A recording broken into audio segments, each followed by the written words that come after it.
صحیح البخاری کتاب حیض کا بیان باب اس بارے میں کہ حائضہ کے ساتھ مباشرت کرنا یعنی جمع کے علاوہ اس کے ساتھ لیٹنا بیٹھنا جائز ہے۔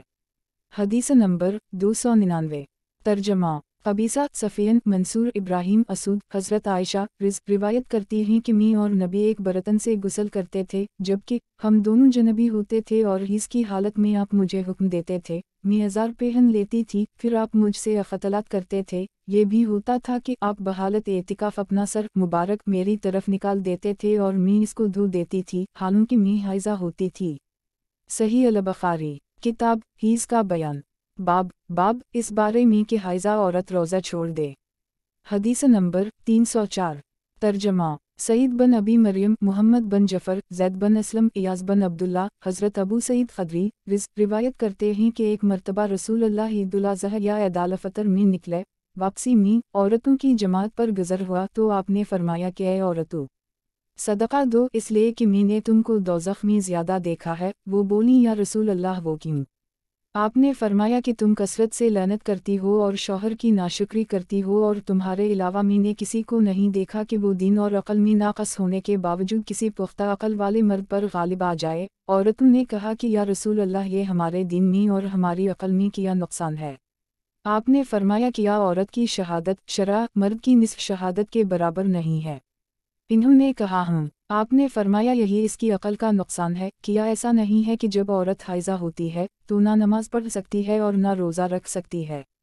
انہوں نے کہا ہوں۔ آپ نے فرمایا بس یہی اس کے دین کا نقصان ہے۔ صحیح البخاری کتاب حیض کا بیان باب اس بارے میں کہ حائضہ بیت اللہ کے طواف کے علاوہ حج کے باقی ارکان پورا کرے گی۔ حدیث نمبر 305 ترجمہ ابو نعیم عبدالعزیز بن ابی سلمہ عبدالرحمن بن قاسم بن محمد حضرت عائشہ روایت کرتی ہیں کہ ہم رسول اللہ کے ہمراہ نکلے، ہم صرف حج کا ارادہ رکھتے تھے، جب مقام صرف میں پہنچا تو مجھے حیض آ گیا، نبی میرے پاس آئے، میں رو رہی تھی، آپ نے فرمایا کیوں رو رہی ہو؟ میں نے عرض کیا یہ چاہتی ہوں کہ کاش میں نے اس سال حج کا ارادہ نہ کیا ہوتا، آپ نے فرمایا شاید تمہیں نفاس آ گیا۔ میں نے عرض کیا کہیں؟ آپ نے فرمایا یہ تو ایک ایسی چیز ہے جو اللہ تعالیٰ نے آدم کی تمام بیٹیوں کی قسمت میں لکھ دی ہے، اس میں رونا کیا، جو کام حاجی کرتے ہیں تم بھی کرتی رہنا، صرف کعبہ کا طواف نہ کرنا جب تک کہ پاک نہ ہو جاؤ۔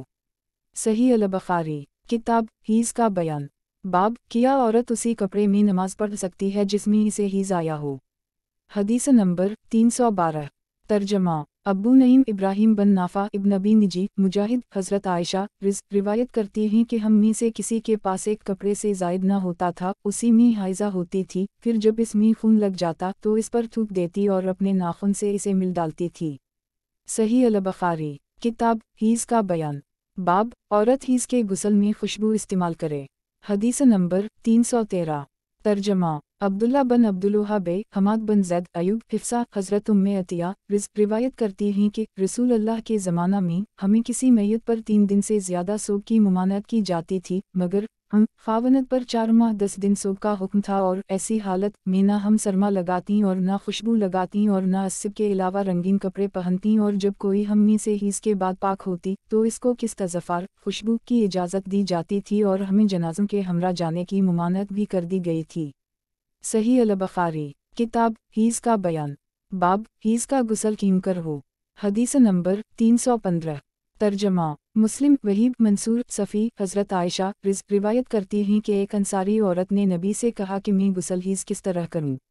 آپ نے فرمایا کہ ایک کپڑے کا ٹکڑا مشک سے بسا ہوا لے اور 3 مرتبہ وضو کر، پھر نبی صاف بیان کرتے ہوئے شرمائے اور اپنا منہ پھیر لی اور فرمایا کہ اس سے صفائی کر، پس میں نے اسے اپنی طرف کھینچ لیا اور نبی جو کچھ کہنا چاہتے تھے میں نے کہہ دیا۔